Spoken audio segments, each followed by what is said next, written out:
To make our final stop on our ciLiving scavenger hunt. All week long, we've been taking you around different stops in Paris and giving you clues each day to where we'll be going the next day. You go on ciLiving.tv online and take a guess as to where we're taking you. Each right guess gets your name put in the hat, and we've got a gift basket to draw for here in just a little bit. But first, the clue that we gave to you yesterday for our stop today.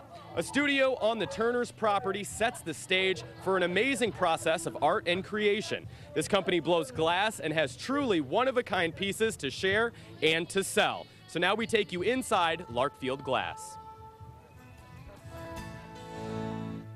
I'm an engineer by training, and I'm still an engineer, a mechanical engineer.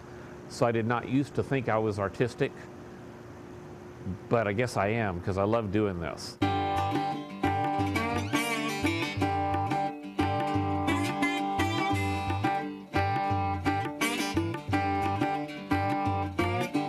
Start with a pipe.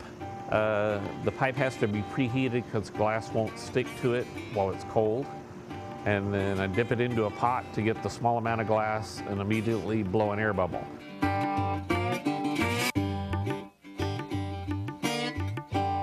Basically, if you look at it, it's not like leaning to one side or flat anywhere, and the bubble's round, so that's fairly good and symmetrical.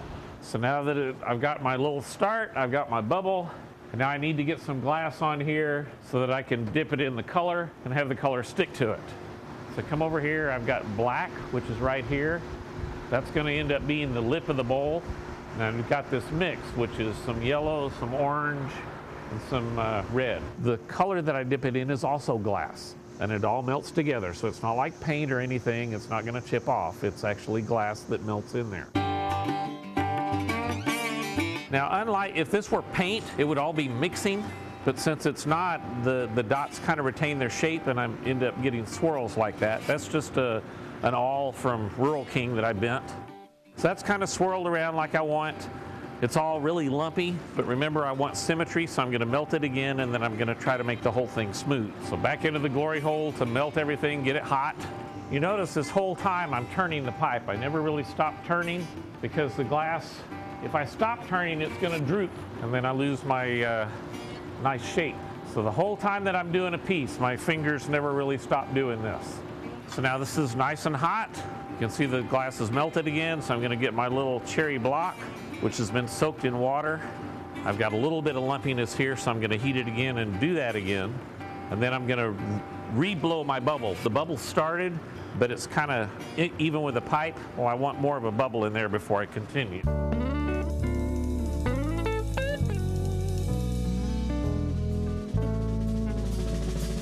I know that ultimately I want to get it off this pipe so that I can do things to the other end, to the open end.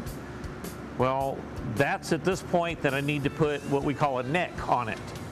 I need to teach it a place where it's going to break off the pipe.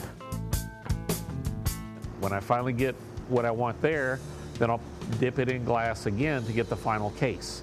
You can see that I don't stand right in front of the door because it's really hot in there. So it's hot. You see how it's kind of fat and squat? Well, I want to actually stretch it out a little bit, and you see how the shape has changed. Then I'm going to heat it some more and then blow again. Because if you look, all that's solid glass. The bubble only, it goes to about right there. Well, I need the bubble to kind of be everywhere.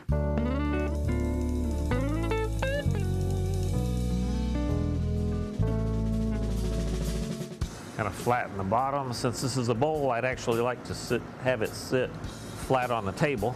And then I'm indenting the bottom just a little bit because that's where I'm going to put the honey when I remove it from the pipe. So everything's nice and smooth and flat. I've got the neck there. So now this is ready to come off the pipe. So what I'm going to do, I'm going to pre-chill the neck with some water right where I got the neck. It looks like I'm sawing, but all I'm really trying to do is get the water to spread around a little bit. And then my assistant will come sit. It's a wonderful thing to share. A lot of the pieces take 2 sets of hands, and I'm gradually getting better. I'm going to put that out on the end, a little more water right on the neck where I want it to break, and then a little tap, and off it comes. So now I'm attached to the bottom of the piece, and then I can do things to the top.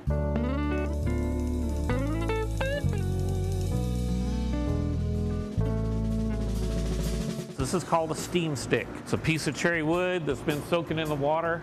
The glass is going to heat the water up that's on it, turn it to steam, but I'm going to have the steam stick sealing the lip, and so the steam is going to blow my piece out for me. And then I use my jacks to open that up slightly, so that's about what I want. Now I'm going to heat it again. I'm going to turn this into the bowl. And a lot of my pieces are bigger than the opening in this glory hole. Go ahead. It's because I can open it up.